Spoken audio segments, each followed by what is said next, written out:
back to another special edition of GNAT-TV's In-Depth series.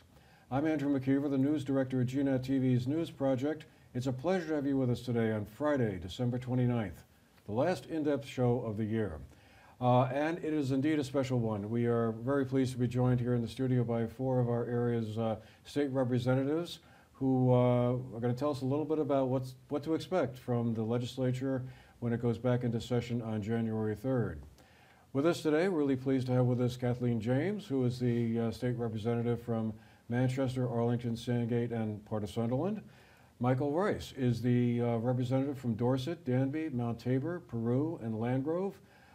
Kelly Piala is the state representative from Weston, Londonderry, Andover, and Winhall, and David Durfee is the representative from Shaftesbury and the other part of Sunderland that's not represented by Kathleen, and Seth Bongartz, who unfortunately couldn't be here with us today, had to cancel at the last minute. But Seth, this just means that we're going to get you the next time, so don't relax too much.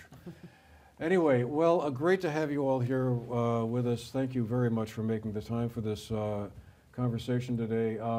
We've sort of tried to do some kind of legislative preview show for the last few years, and this year is shaping up to be, as usual, a fairly interesting one. It's also going to be an election year, so I suppose that adds an additional kind of complexion to things. But there are several issues that seem to be kind of at the top of the list here. Housing, education, public safety, climate, and the state budget. Obviously always a hardy perennial for this sort of conversation. But I thought perhaps we could start with the housing question, since that seems to have gotten a tremendous amount of attention over this past year. And last year, you folks in the legislature passed the Home Act, which made several changes to the housing legislation in place, or what could be done. I made some tweaks to Act 250. Kathleen, let me start with you. Can you sort of remind us a little bit about what's in the Home Act, and maybe more importantly, where do we go from here? Is there still room for the legislature to be doing more on the housing front, or have we reached a point where, well, you know, we've done what we can, and now it's over to you, private sector, to start building these thousands of housing units that seem to be needed across the state? Yeah, thanks, Andrew. I don't think the legislature is ever going to reach a point where we feel like we're done working on housing. I think it's going to be an issue that's going to be confronting Vermont for a long, long time. We, you know, like many states across the country, Vermont underbuilt for years, and it's going to take us years, I think, to catch up, which isn't to say that we can't try to do that work as quickly as possible. So in recent years, we've been working on two fronts. We've been investing a lot of money, including a lot of federal COVID money, into building. And we've also been working on, as you mentioned, with the Home Act, looking at housing from a regulatory standpoint. So how can we make it easier to build housing in the areas where we want housing, which is to say a lot of our downtowns and designated areas, places that have strong local zoning, and places that already have or could easily have water and sewer infrastructure. So we'll continue that work in 2024. I know there's going to be a big bill coming through Seth's committee. That's the Energy and Environment Committee. That is the committee that looks at housing from the land use point of view. So among other things, I think they'll be taking a look at Act 250. Folks who read Digger and other news sites know that a big report just came out. And this report recommends that we modernize and update Act 250 to create zones around the state. I think I read that there are more than 20 zones that have these protective criteria in place, right? They have strong local zoning. They've done the work they need to do around flood management, which is something on all of our minds. They, strong local zoning, strong flood and river corridor management, those places, once they go through an application process, would basically see Act 250 lifted for housing projects. So there would be designated sites around, towns and cities around the state where housing could be built a lot quicker, and it would be, it would not be subject to Act 250.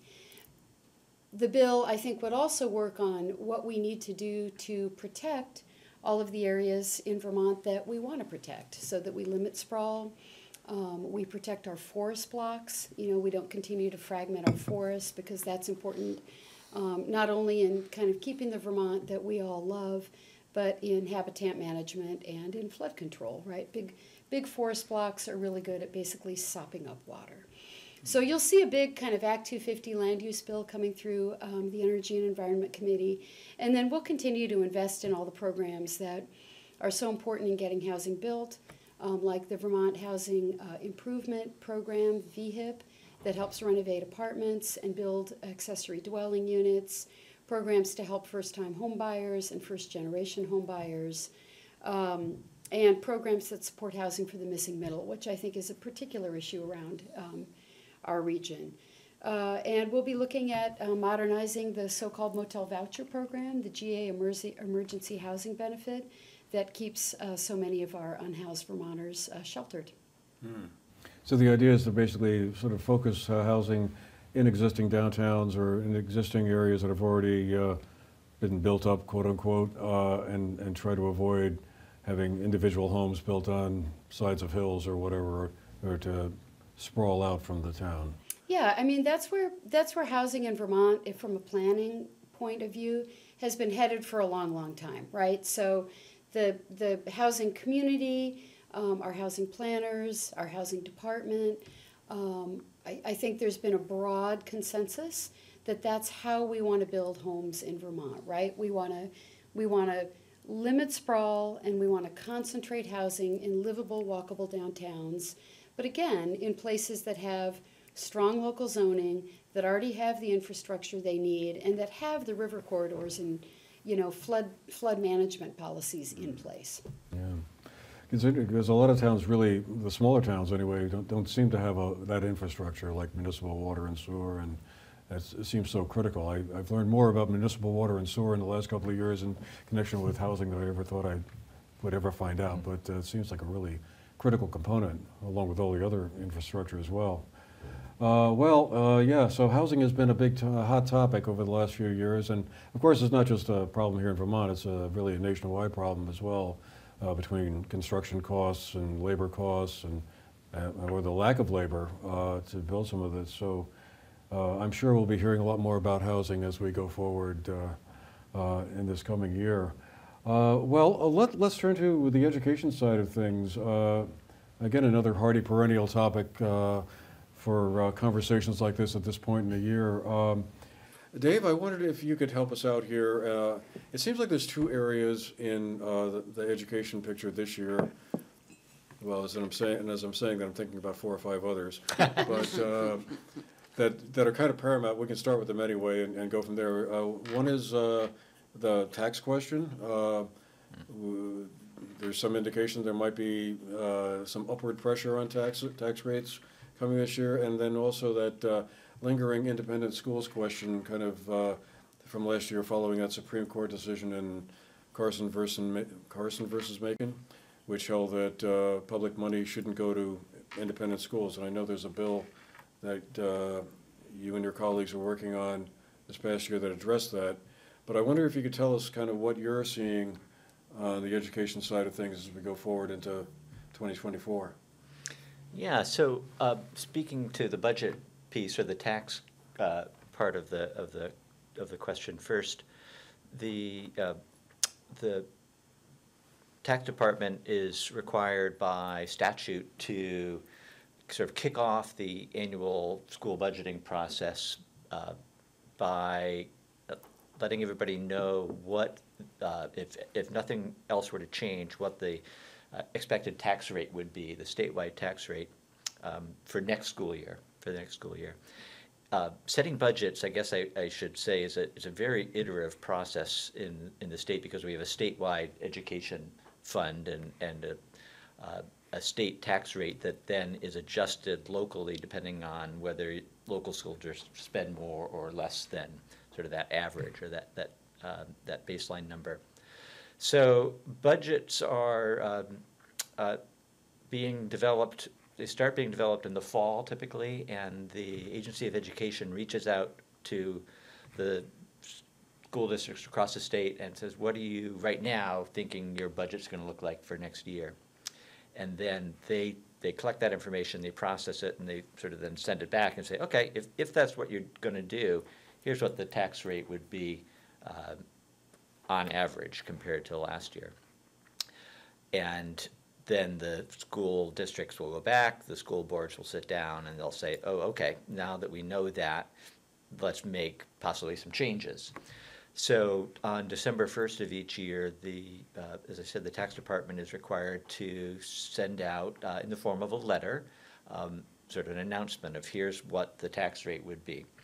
And then, of course, the timing doesn't work out perfectly because school boards are, like everyone else, busy during the month of December. And if they're able to meet, they'll have a quick meeting or two, and then we pause for the first of the year, and then they'll come back in January, and they've got about 4 weeks or 5 weeks basically to finish up their budgets.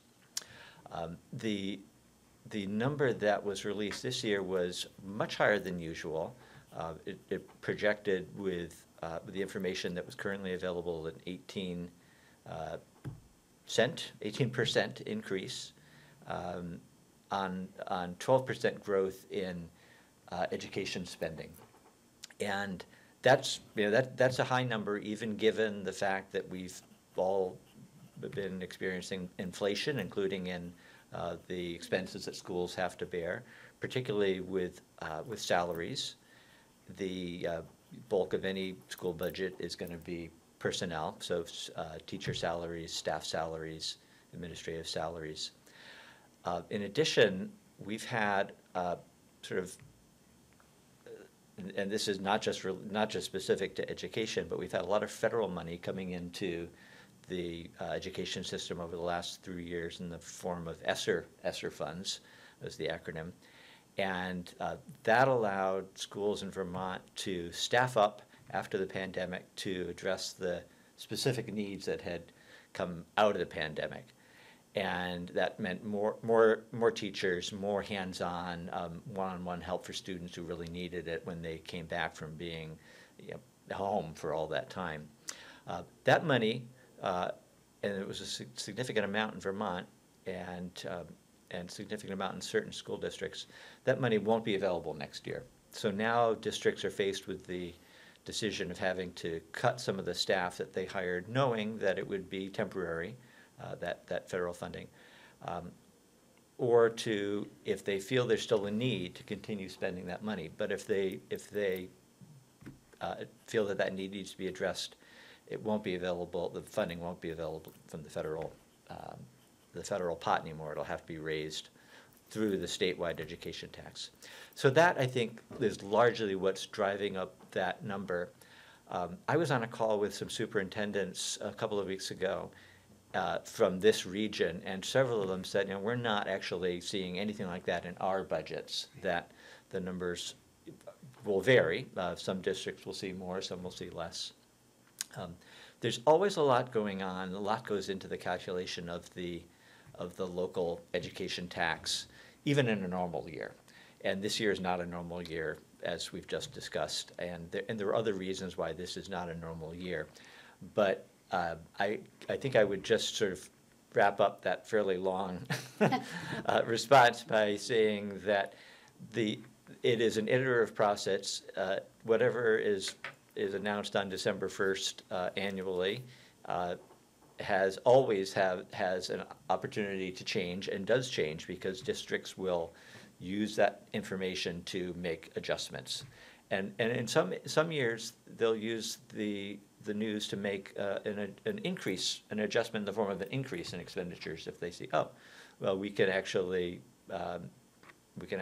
fund a position that we feel is needed now, knowing that it won't have a big impact on the tax rate. That won't be the case this year, I project. And of course, I guess voters always have the last say, right? At town meeting, school budgets come up for a vote, and if the tax rate increases, above a certain point, I suppose 50 percent plus one voters can say, well, back to the drawing board, school board. It's a really good point, and just good enough that I will repeat what you just said, that in Vermont, we locally decide what we're going to spend on education, and therefore we determine what our tax rates are going to be. And our elected school board members will be making those decisions for us. And if we agree with them, then we will want to support the budget. And if we don't, we might suggest that they make changes. What's the overall enrollment picture like in Vermont these days? I mean, for quite a few years, it seems like we've been hearing every year there are fewer and fewer students in the K through 12 system.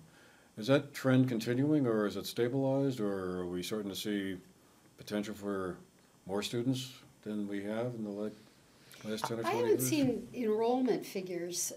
You know, I do know that Vermont's population, and you guys can correct me if I'm wrong, but I feel fairly certain that Vermont's population did boost a little bit during the pandemic. And, you know, even folks who move away or, you know, but the in-migration has outpaced out-migration, or, you know, we have an aging population too, so I'm trying to avoid saying, you know, death. But, you know, as folks are, you know, older Vermonters are leaving us and some folks are moving out of state, we have more people moving in right now, so that our population has gained just a titch. But I haven't seen how that has impacted the schools. Another thing I've been hearing a lot about is the need to kind of do some renovation work on Vermont's now aging school buildings, a lot of which were built in the 1940s, 1950s, 1960s. All of a sudden now they're 50 or 60 years old.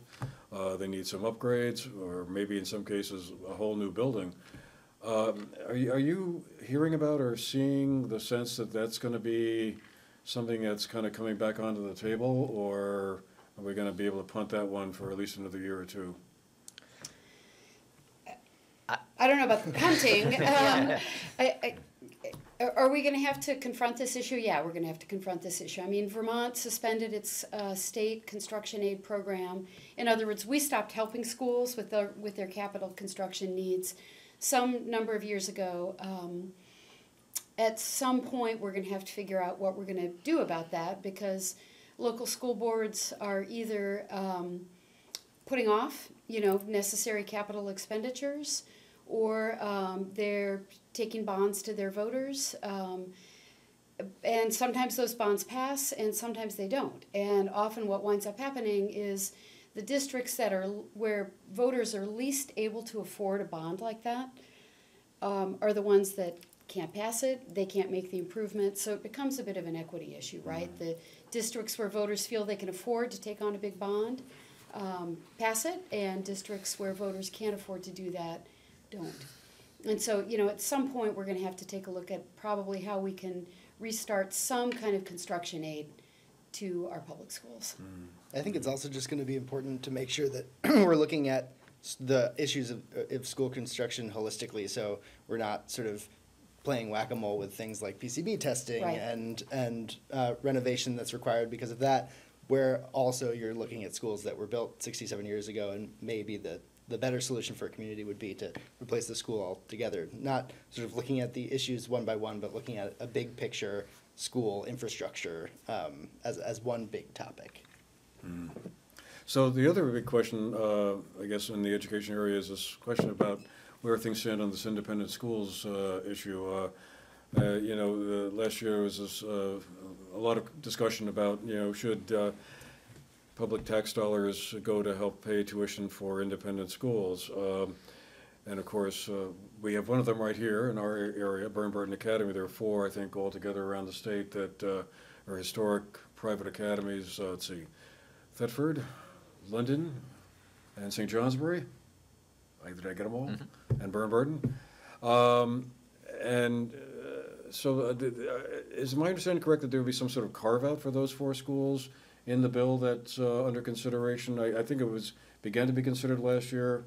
It kind of got to the Senate Education Committee, and that's where it's sitting at the moment, and that's where things will start. But otherwise, the situation would more or less continue as is. You know, that public dollars would well, public dollars would not go to independent religious schools certainly, but that those 4 academies would be able to get public tuition dollars. Am I I don't confusing think the that's issue? what the bill. You're a Yeah. little bit off base. Yeah. We've all been following this issue really closely. Kel, you want to kick off here?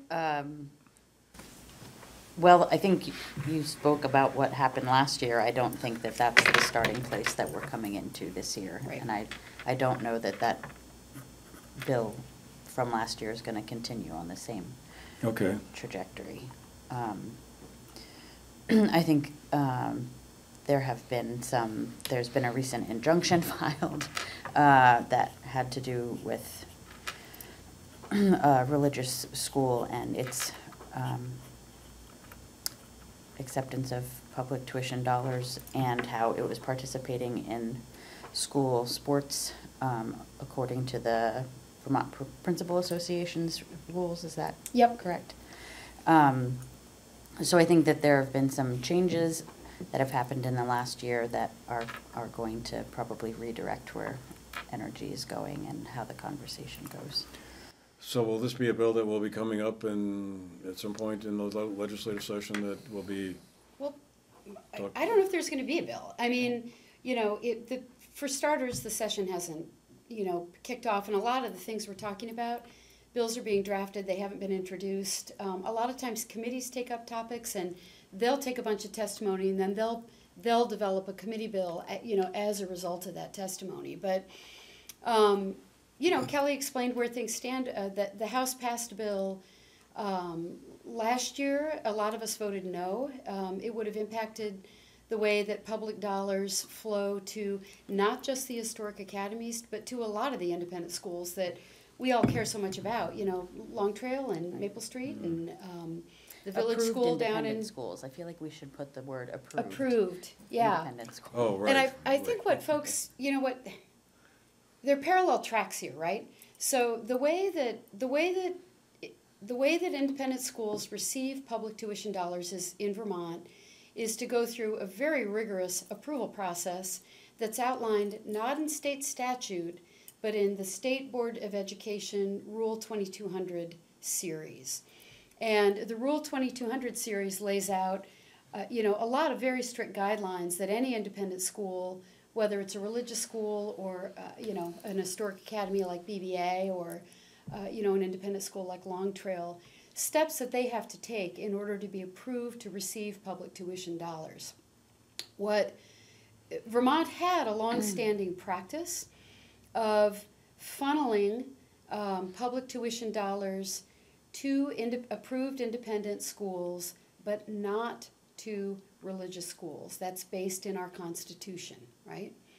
But with the Supreme Court decision, Carson versus Macon, what we have now been told by the Supreme Court is that if you're going to send public tuition dollars to independent schools, period, you cannot withhold tuition dollars simply because a school is religious. So you can't do what Vermont had been doing, right? You can't say, Long Trail and BBA, you're okay. Grace Christian, you're not. We're no longer going to be allowed to do that. Right. So- There can be qualifying and disqualifying factors, but Yeah. that factor can't solely be religion. It cannot solely be religion. And so the 2200 rules, as I mentioned, they're very rigorous. And they have in recent years been updated to require that schools that want to get public tuition dollars in Vermont also comply with state and federal anti-discrimination laws. And that is very, very, very important, I think, to all of us sitting around this table. And so I think where you're going to see the debate play out, maybe in the courts, At the moment. yeah, is whether we can do that. Because I think, from what I've read, Mid-Vermont Christian has indicated pretty clearly that it really doesn't have any intention of following our state and federal anti-discrimination That's an independent rules. school up in central part of the state, I think. Yeah, but they're not approved right now, are they, for public tuition dollars? So it's going to come down to, it's probably going to come down to a school like Grace Christian, which is currently approved to receive public tuition dollars and may or may not feel that it needs to comply with federal and state anti-discrimination rules in terms of its hiring practices, in terms of its enrollment practices. That's going to be where the pedal hits the metal. All four of us recently signed a letter that we submitted to the Agency of Education, asking them to take a really hard look in a timely manner at Grace Christian's approval, because Grace Christian is past its deadline for undergoing that rigorous approval process right now, and AOE hasn't been acting on that. We feel like they need to settle that question. All right, well, we'll be following that one then as it goes along. Certainly an interesting question. Let me turn then to the sort of the public safety and opioids piece here. Kelly, I wondered if you could help us out here. The Vermont's been struggling with an opioid epidemic for a while now. It seemed like the trend line was finally going down in 2019. I think I remember seeing that we sort of peaked, I think, in 2017, 18, and then in 2019 it began to subside, and then of course along came the pandemic, and a lot of folks isolating, and the numbers started going back up again. Is there any piece of legislation that may be percolating that would attempt to address some of this, or try to expand treatment options for people, or what's going on?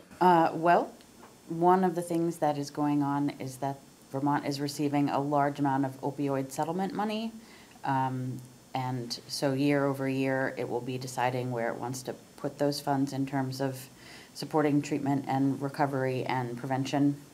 And so we'll see where that pie gets divvied up this year. I think it's not a secret that early on in the session there will be some conversation about overdose prevention sites in Vermont, and creating a pilot project for one or two of them to exist in the state in communities that are ready, willing, and able to stand them up. So we'll see where that goes and how quickly that goes. That's something that the Human Services Committee took a lot of testimony on last year. And some of the stumbling blocks around why it hasn't happened yet are, how you navigate some federal law. Do we need to make some changes to state law to make that easier? And then funding, of course, is always a big bugaboo. I know this has been a gigantic subject up in Burlington, and concerns about perceptions of crime increases linked to opioids and whatnot. I'm also wondering, down here at our end of the state, it's been talk for a while about having some kind of treatment center open up in Bennington or somewhere down here in the southern end of the state. Is there anything happening on that, or are we likely to see any headway on that? I think we're all waiting to see if there's going to be headway on that, not from lack of effort, but I'm not sure what the latest update was on whether that moves forward or not. We had a conversation a week or so ago with the Green Mountain Care Board, which is the state has responsibility for approving construction of certain healthcare facilities, and there is an organization that runs some clinics around the state. I think they have 4 existing sites in other parts of Vermont that has expressed. They've indicated that they're interested in opening a hub, a methadone clinic essentially in Bennington County, and I think in Bennington specifically.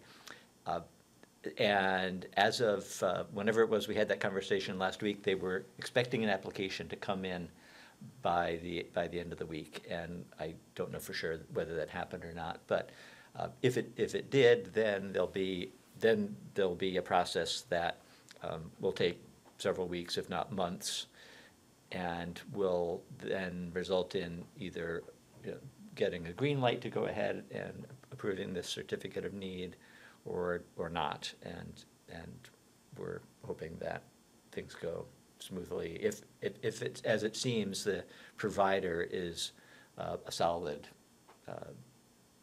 part of the community, the larger community already. You know, I'm thinking back, what was it, 2013? Then Governor Peter Shumlin made opioids a centerpiece of his address to the legislature when that session kicked off. And it was sort of the first time you really heard a senior state official address that issue head on. If I'm doing my math correctly, that was about 10 or 11 years ago. Hard to believe that all that time. But I was just wondering, do you get the sense that Governor Phil Scott is prepared to take a leadership role on this and kind of push things forward on it? I'm from where I've sat, I've heard very mixed messages. Obviously, yes, it's a problem that everyone gets concerned about. Is there kind of enough executive department oomph being applied here to kind of move this forward, do you all think? I think that in past years there was a little more oomph being applied. He did have a task force. He did have a czar that was working on the problem. That has shifted in recent years, but there is no amount that would kind of solve the problem. Amount of effort, amount of money, amount of changes in policy. I think it's going to be an ongoing problem for years to come. So putting a little bit more focus on it again is probably a needed thing from the administration, and let's hope that we see that this year. We have seen, for instance, that he continues to oppose the overdose prevention sites. Right. So while he has a lot to say in support of treatment and recovery, there are some very specific things that he's not supporting. And that I would argue, is sort of on the other side of the data from. Data and test and countless hours of testimony in your committee say that these are an important tool to have in the toolbox for treatment and prevention, and he continues to oppose them. So I would argue that you're not wrong. Well, and I think one of the things that is important to think about as we think about changing policy around this is that treatment has changed, recovery has changed. I think fentanyl, aside from the pandemic and all the changes that the pandemic brought in how people were connecting with one another and receiving services, fentanyl has really changed the landscape for people's needs and how they're receiving treatment and whether treatment is still as effective in the same way that it was, let's say, 5 years ago. And if we continue to let policy lag behind as the problem continues to grow, we're never going to, see those dips that we were just starting to see. So, we can't keep thinking about it the same way we were in the past. Well, again, we could talk about all of this for much longer, but we'll move on here to climate issues, I guess. Last year we I should say, well, this 2023 isn't over yet as we're talking here. So we had two reminders that, the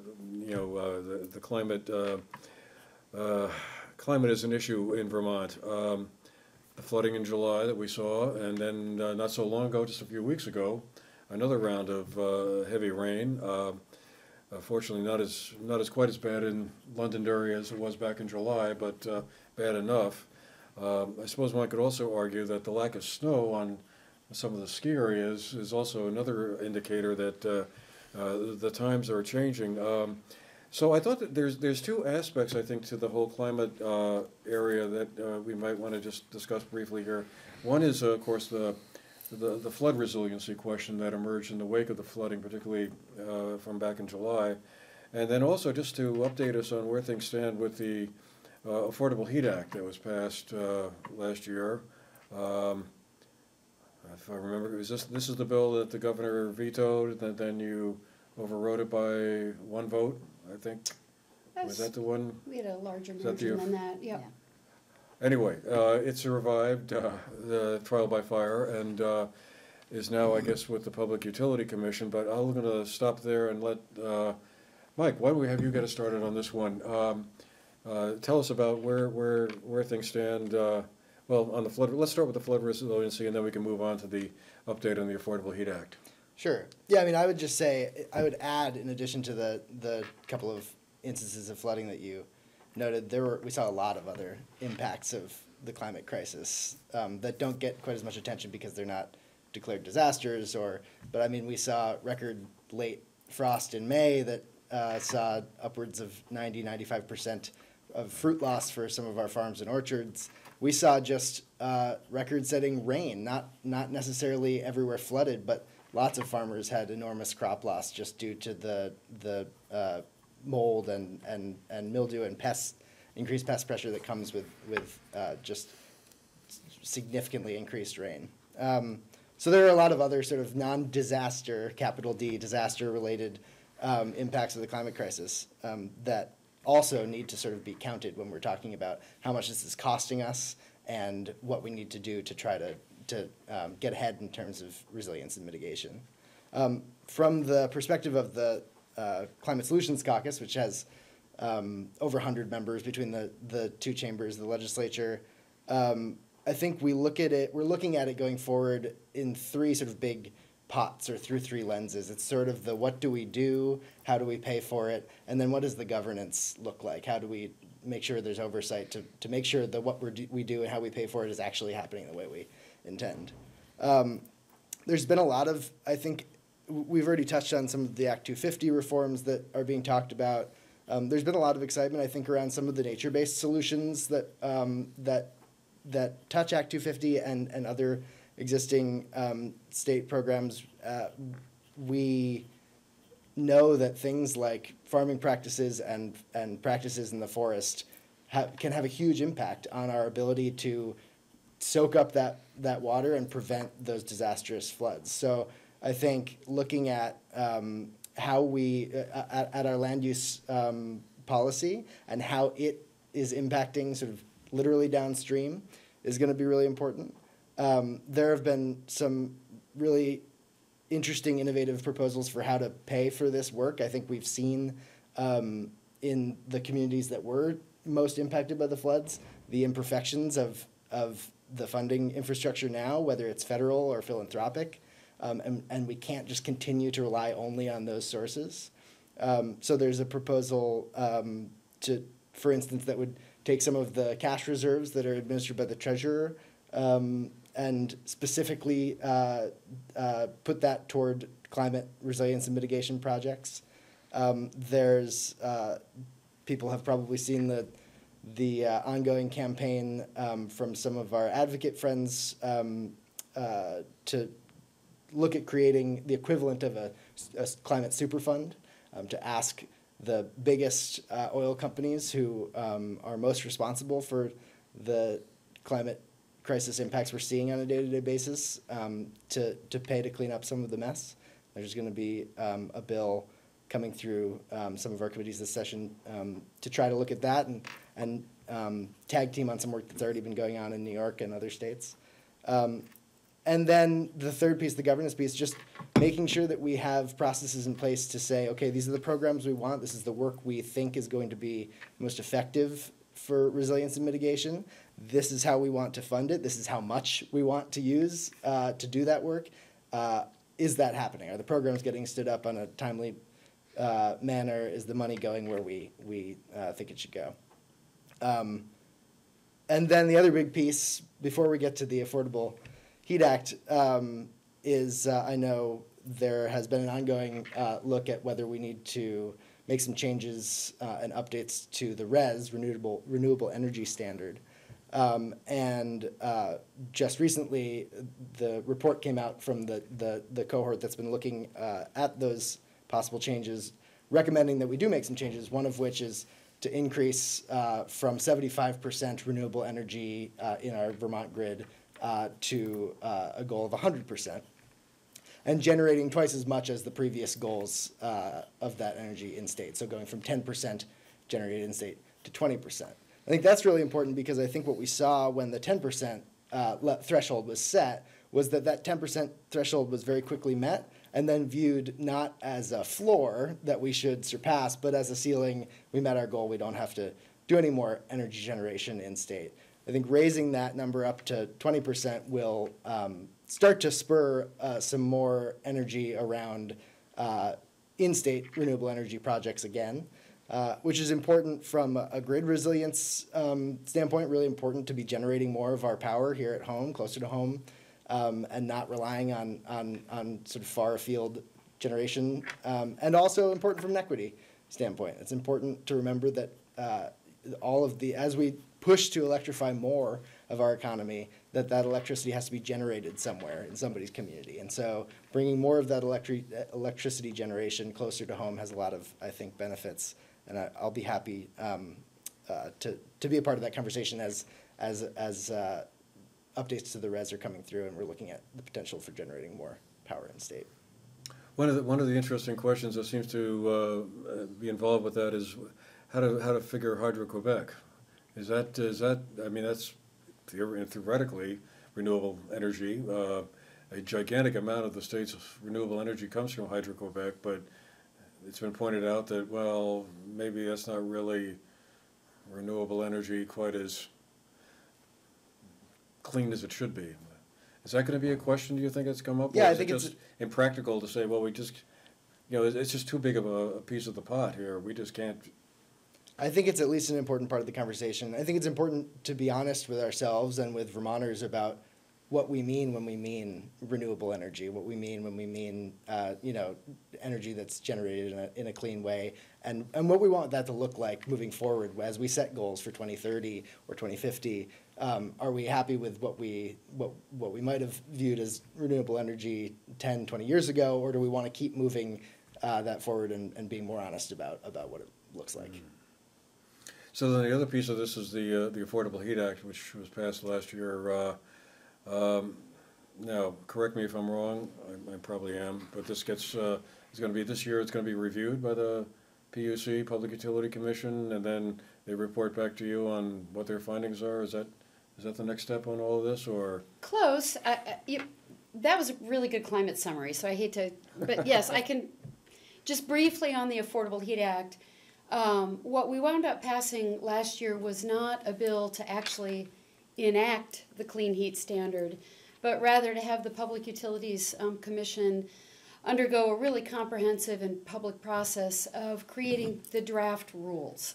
In other words, building the program, but not putting it into place. And so that process is ongoing at the PUC right now.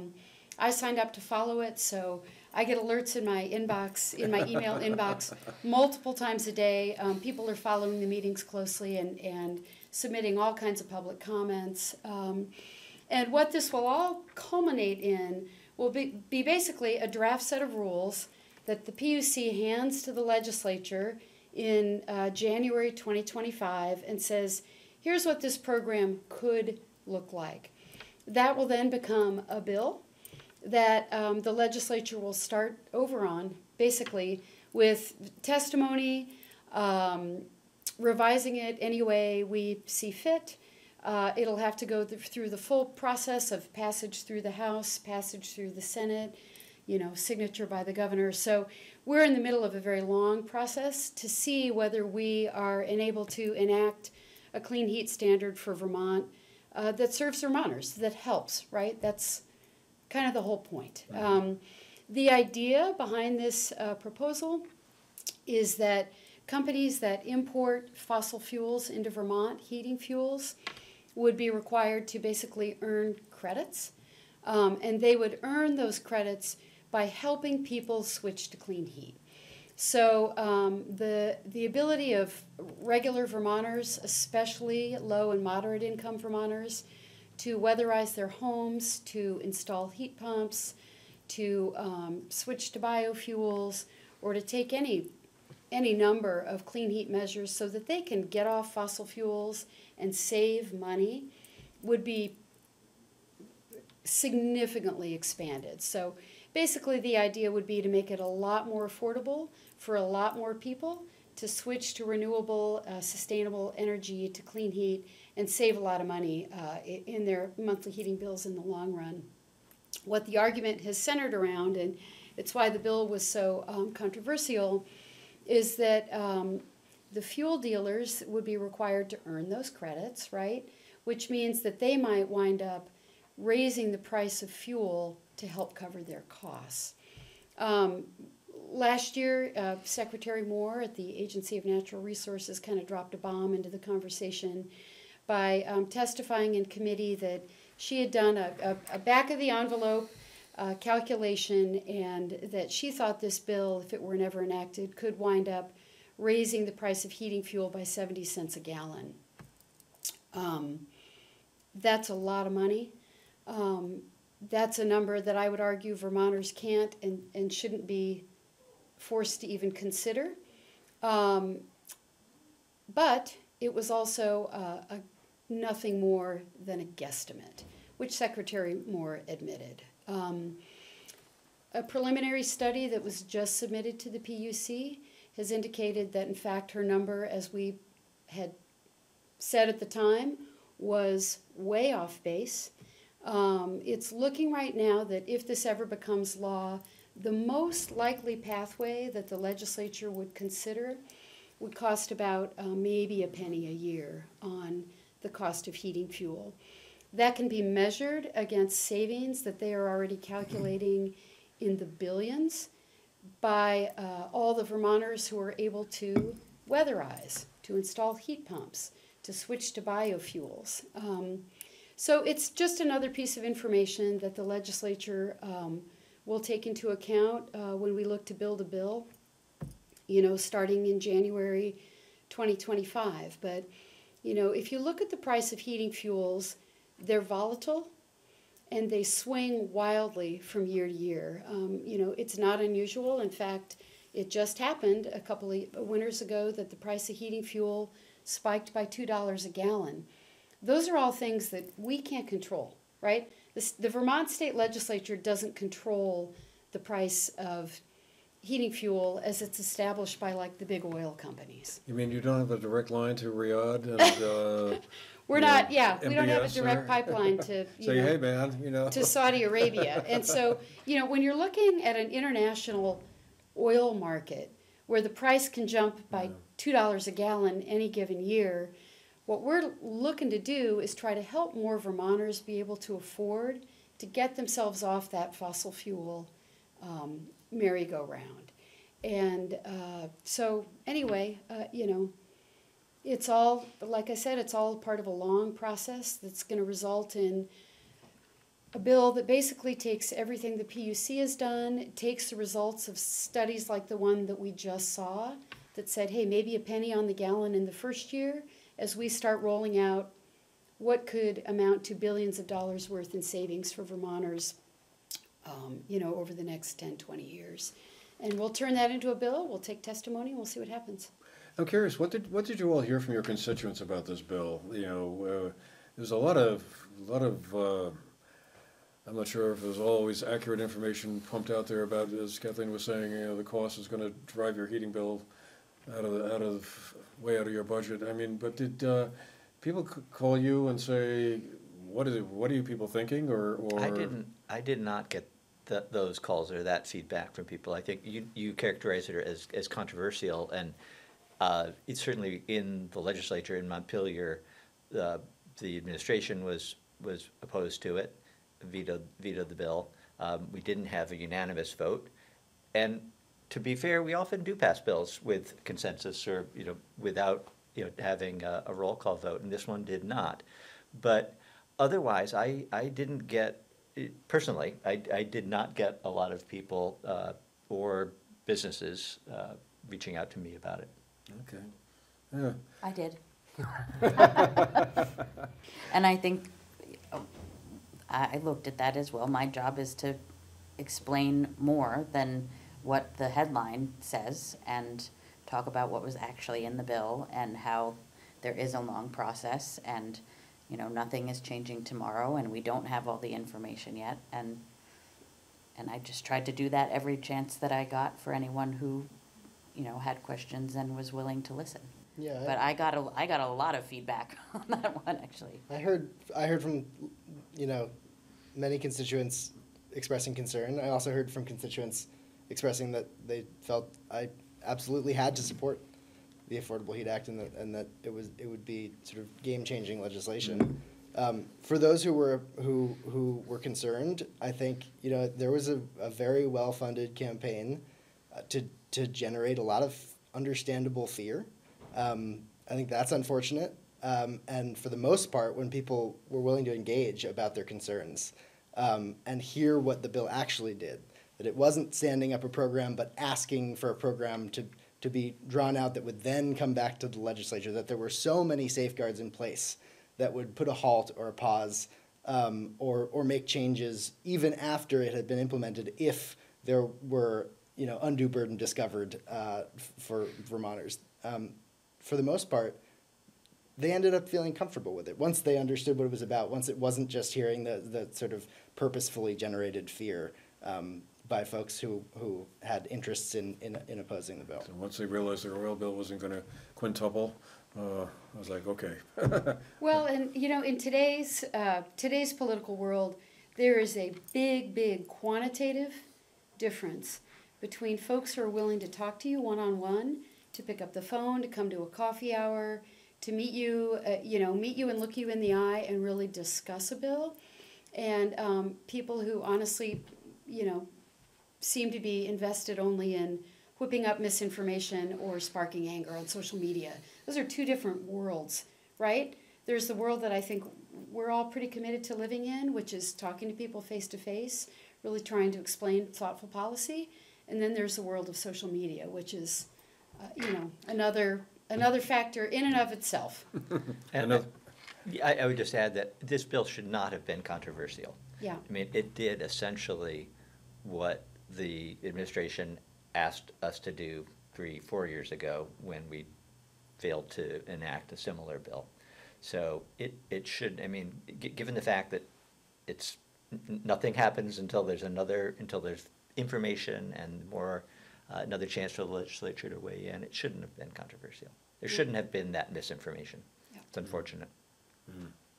Well, in the minute or so that we have left, let's talk about the budget.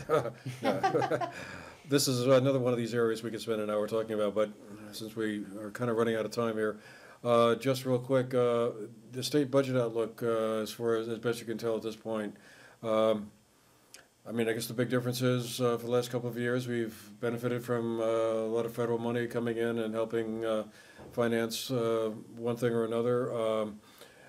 I guess, gosh, there's so many questions spin off of this, but are we entering this year at any rate in a reasonably stable, solid, no flashing red lights kind of situation, or is there all kinds of uncertainty lingering in the background around how will some programs that might have been funded by the federal money, one-time money for one-time programs, but some of those one-time programs, as we've learned, like particularly in the education area, were really essential and important, and it'd be nice to keep going. I'll leave it there, and I'll throw it out to all of you. Just are you feeling okay, comfortable about going into the start of this year's session, feeling like, well, we're not going to have to really tighten our belts? We got an update yesterday, legislators from the Joint Fiscal Office telling us that so far this year, revenue through the general fund was running a little higher, I think, than what was budgeted. So, I'll pass it off to others, but in many years pre-pandemic, it wouldn't be unusual to learn that revenue was actually falling short of what had been budgeted, and then on the other side of the coin, expenses might be higher. So I think we're not in that kind of situation. We're not anticipating the federal dollars, as we talked about, but other than that, I don't think it's shaping up to be. We're going to have to make some tough decisions like today on this year. Because in many respects, it seems like the economy of the state is in a really strong position. I mean, I don't remember ever hearing about an unemployment rate as low as we have now, 3% or thereabouts. And you know, it seems like, you know, big picture anyway, the state's economy is in, you know, not a bad place. Or are you getting a different message than I'm hearing? I don't think so. I Yeah, mean- that's essentially the message we seem to be getting, and, you know, the federal funds changing is a knowable piece of information. We're all anticipating that. It's not a surprise. It might make for some hard choices, but it's, I think everyone's prepared with solid information to start with, so. It's important to remember too that, you know, we'll go back and we'll pass the mid-year budget adjustment by the end of January, and then that'll move over to the Senate. And then, but the state budget for FY25 is, you know, the Appropriations Committee has been meeting, but they've mostly been talking about that budget adjustment, the BAA. We are just at the very beginning. You know, I mean, the last bill we pass in May is the state budget, and I literally mean the last bill we pass. We pass it, and the gavel comes down, and we all come home for the summer. So, you know, between now and May is when all the conversations will be playing out over the state budget for FY25. All right, well, we'll leave it there on that sort of optimistic note. I think, again, we could probably talk for another hour about some of these issues, but we'll leave it there and look forward to having you all back around March Town meeting, right? With you, Yeah. Seth. And, you know, we'll continue the conversation at that point. But meanwhile, I want to thank all of you for making the time. Really great to have Kathleen James, Mike Rice, Calapiala, Dave Durfee here with us, kind of bring us up to speed on what to expect in the coming legislative session that will be starting, next week. Oh, my God. All right. That's what Thanks for people, having us. That's what people Yeah. like me live for. All right. Well, Thanks, thanks again. And thanks to all of you who have been with us. Hope you found our program interesting. We'll see you again the next time. Happy New Year.